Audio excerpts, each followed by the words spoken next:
Hello everyone, welcome back to my channel. আশা করি আপনারা সবাই খুব ভালো আছেন, সুস্থ আছেন।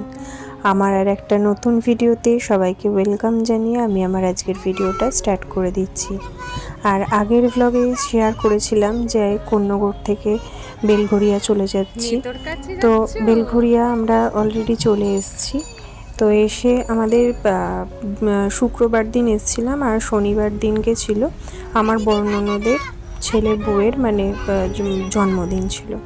তো সেই জন্মদিনেই আর কি রাত্রিবেলাতে গিয়েছিলাম। তো সেই সকাল থেকে আর যেদিনকে গেছিলাম বেলঘরিয়াতে সেখানে তখন গিয়ে আর ভিডিও করতে ইচ্ছা করছিল না, কারণ বাপের বাড়ি থেকে আসার পর খুবই মনটা খারাপ হয়েছিল। মনে হচ্ছিল আরও কটা দিন থাকতে পারলে একটু ভালো হতো, আরও কিছু জায়গায় একটুখানি যাওয়ার ছিল। বাট এবারে সেটা হলো না, সেটা পরের বারে আবার সেটা করব। তো এখন আমরা চলে এসেছি হচ্ছে ওর কেয়ার আর কি জন্মদিন। তো সেইখানেই আর কি ও ঠাকুর ঘরটা সাজিয়েছে, কেয়াই সাজিয়েছে। তো এটাই শেয়ার করলাম। আর এইটা হচ্ছে ওর বিয়েতে পেয়েছিল, খুব সুন্দর একটা জিনিস। আর এখানে মামা ভাগনা দুজনেই ফোনে কথা বলছে আর আমরা ওদিকে ততক্ষণ দেখছিলাম আমার বড় ননদের ছেলের বিয়ে গেছিলো, তো তারই ভিডিওটা।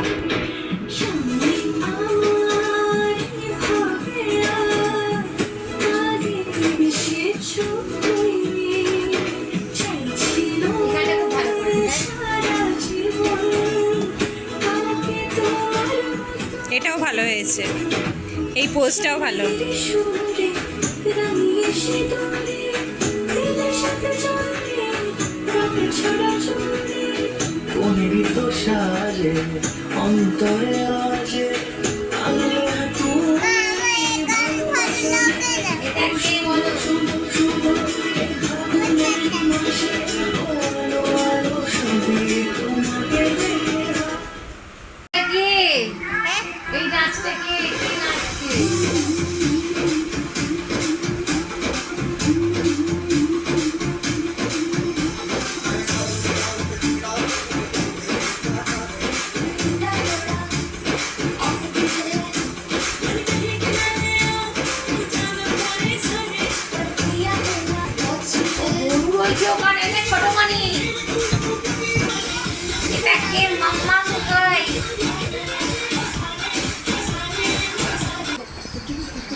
এটা ছিল হচ্ছে কিয়ার আর রিকুর মেহেন্দির প্রোগ্রাম।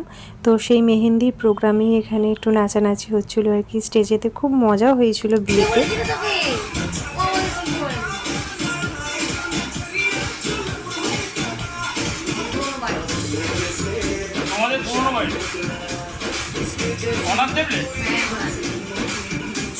তো অনেকটাই রাত্রির হয়ে যাচ্ছিলো, আমাদেরকে আবার ফিরতে হবে পরের দিন। আমাদের সকাল সকাল বেরোতে হবে, সকালবেলা 8টায় বেরোতে হবে, কারণ 10টায় আমাদের ফ্লাইট। তো তার জন্য এখন কেক টেক কেটে নেওয়া হচ্ছে।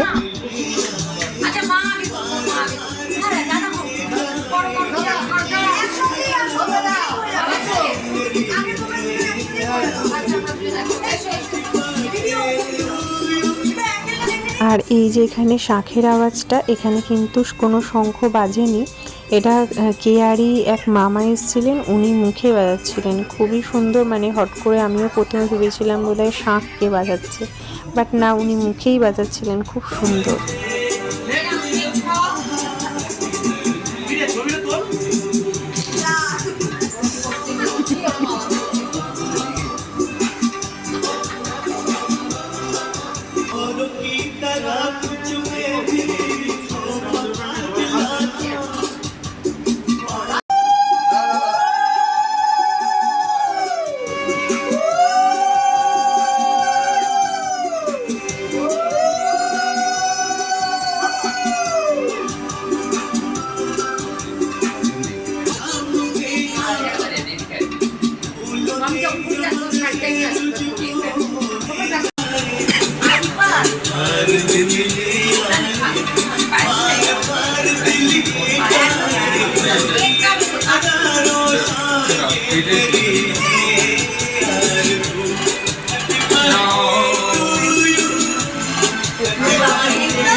Perfect.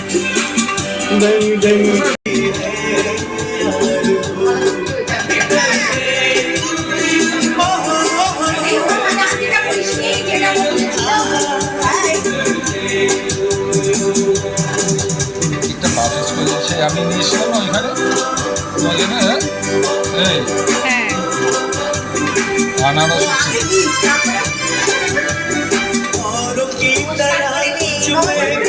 করেছে করেছে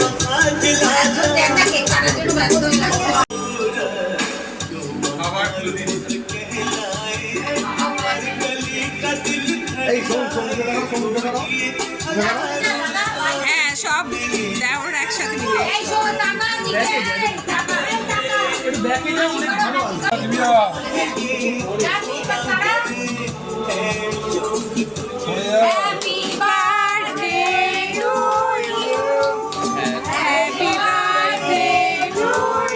ধরো হাতটা ধরো বৌদি ভাইয়ের হাত ধরো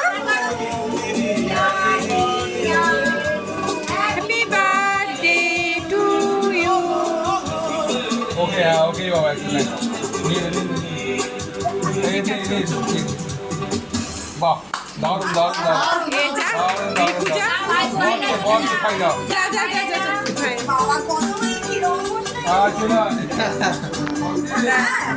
অনেকক্ষণ চলেছে এটা ওকে খাওয়া ওকে খাওয়া মাকে খাওয়া যা বাইরে চলে যা বাইরে খা ওকে খাওয়া রিজুরিকে চলে আয় আমি ছোট করে ফেলে দাও দাঁড়া আমি খাওয়াচ্ছি একটু ছোটটা দে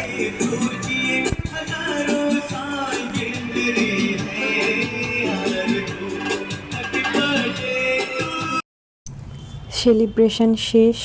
এবার আমরা খাওয়া দাওয়া করে বাড়ির পথে রওনা দিয়েছিলাম, কারণ সকাল সকাল উঠতে হবে। তো সকালবেলা উঠে আমরা এখন সকাল সকাল চলেও এসেছি এয়ারপোর্টে। বাড়ি থেকে বেরোনোর সময় আর ক্যামেরা অন করা হয়নি। এখন আমাদের বোর্ডিং হয়ে গেছে, আমরা এখন যাচ্ছি ফ্লাইটে উঠবো। ফ্লাইটের টাইমও হয়ে গেছে। তো আস্তে আস্তে কলকাতাকে বিদায় জানিয়ে আস্তে আস্তে আমরা যাচ্ছি আবার গুজরাটের পথে। তো আমাদের দুটো ফ্লাইট।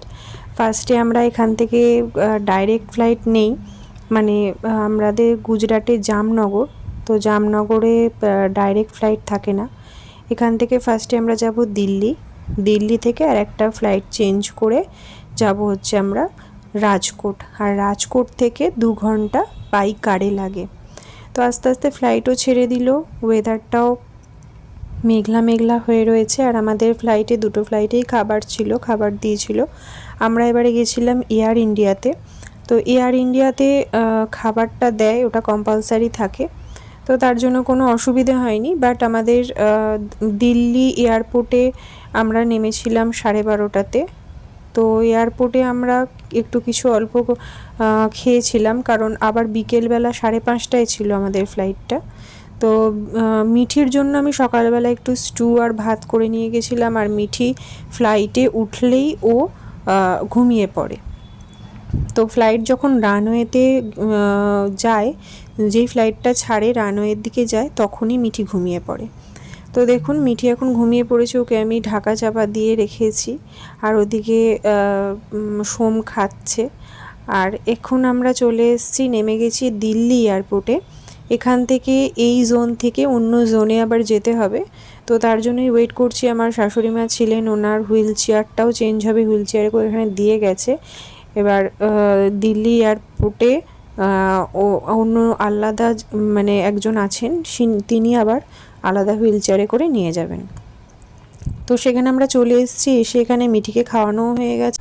তো আজকের মতন ভিডিওটাও এখানে শেষ করছি। সবাই ভালো থাকবেন, সুস্থ থাকবেন, আবার খুব তাড়াতাড়ি দেখা হবে নেক্সট ব্লগে। ততদিন সবাই ভালো থাকবেন, সুস্থ থাকবেন, আনন্দে থাকবেন। জানি না কবে আবার গিয়ে ভিডিও স্টার্ট করতে পারবো, তো স্টার্ট তো করতেই হবে। তো আজকের মতন বাই।